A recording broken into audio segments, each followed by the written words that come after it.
How you doing, folks? My name's Frank. I'm going to demo this fantastic Fender Pro Reverb from 1981. It's apparently a Rivera designed amp from that era.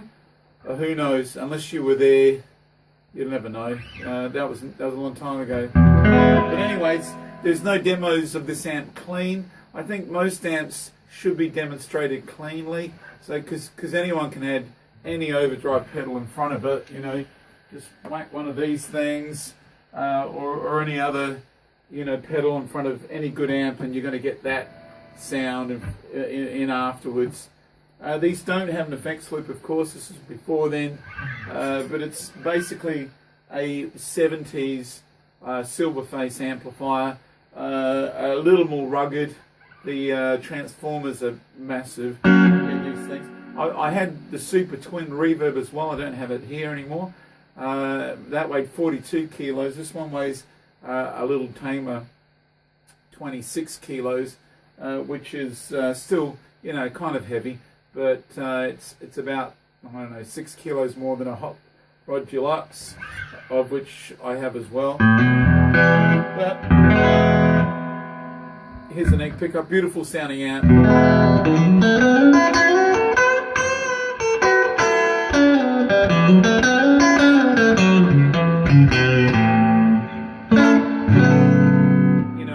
You're not going to replicate those sounds with any amps that have circuitry.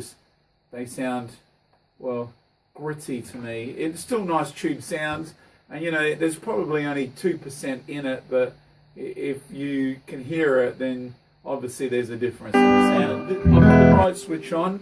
I find with this particular amp, different to the 70s Silverface brushed face amps, the bright switch is a little bit too shrilly for me. That's the neck.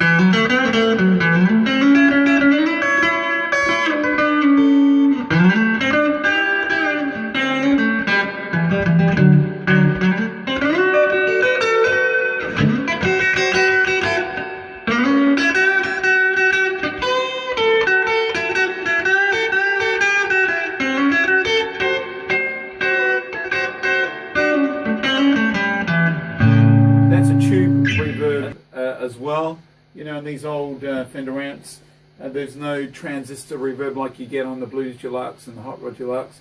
They sound very washed out, whereas with these, I'll turn this right up and you can hear what I mean. It's very lush. Get a nice turn. I'll leave the bright switch on. We're doing things like this.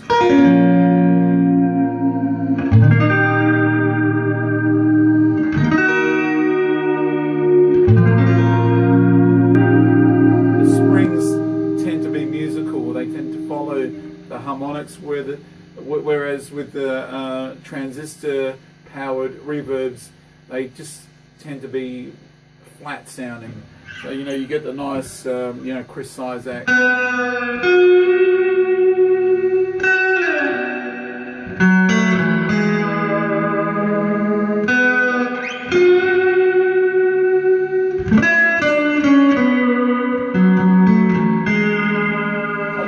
Switch off because for me it sounds a bit too shrilly. I'll stay in these two in this position. 1/2.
these amps. So that's with Fender pickups. You probably work out I'm a rockabilly player.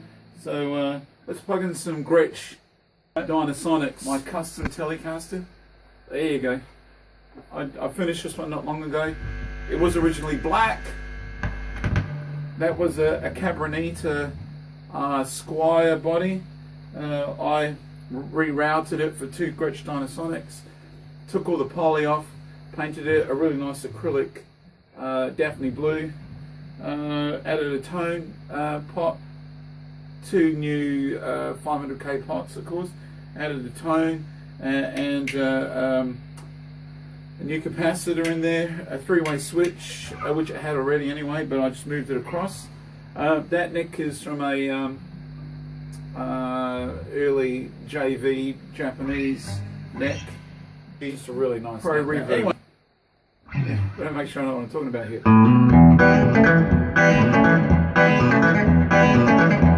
Very nice and twangy. That's how I like it.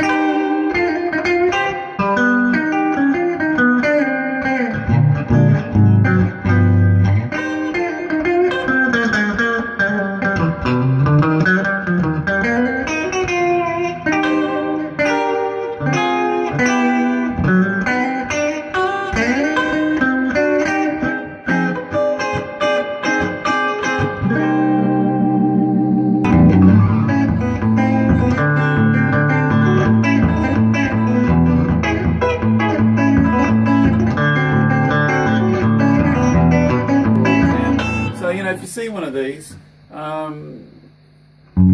say buy it. Not a lot of people know what they are, but it's a Fender Pro Reverb from 1981, and I believe they made it from about 1980 to about 82, so a really short period.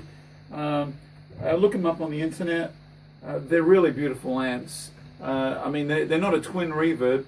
Twin reverbs are normally 100 watts, 135 watts. This is only 70, but believe me, 70 is very loud. You know, there's not much in it between a twin and this, I can tell you now, except for the fact you're carrying around more weight, because the twin just has more guts in it. This has 2 6L6 valves, 6 12AX7s, and whereas a twin has 4 6L6 valves and I believe 7 12AX7s. So you know, you're carrying around more weight basically, and for the extra weight there's nothing in it. But the Pro Reverbs, I must add that during the 70s and the early Pro Reverbs, they had a tube rectifier, and so they weren't as loud as this particular model. This is, you know, Pro Reverb is known for very powerful clean amps, so the 70s Pro Reverbs, or most of them, and of course the 60s Pros, they were all tube rectifier, so they're all tube. They would break up sooner, and of course they had a nice sound at low levels, nice and clean. But if you wanted to play blues, of course you could crank them up and get a normal overdrive. But this you won't. This stays clean, you know, all the way basically. But that's okay, because you want power on stage, and then you can tailor your sound however you want. You know, that's what it's all about with amplification.